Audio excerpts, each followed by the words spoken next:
mana shu mashina akamiz taksidalar. Hozir men shundan tushdim.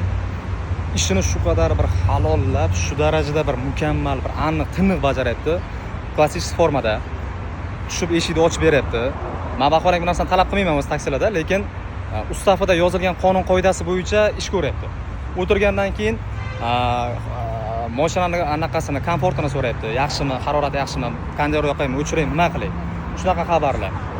Telefon qoldi orada, boshqa bo'ldi. Xullas spokойно ketamiz. Muzika qo'yaymi, yo'q, kerak emas.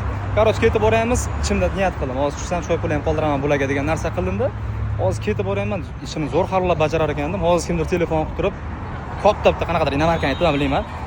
Tanidingizmi, meni shunaqa sizga mana shu narsani taklif qilmoqchiman deyapti-da. Undan oldin telefon bo'lganiga so'rayapti. Ruxsat berasizmi telefonda gaplashib olsam deyapti.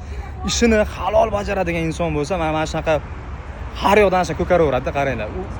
Meni nimam o'zgarib ketdi. Ko'pchilik nima deb o'ylaydi? Men suv sotaman, ishim halol meni deb o'ylaydi. Yo'q.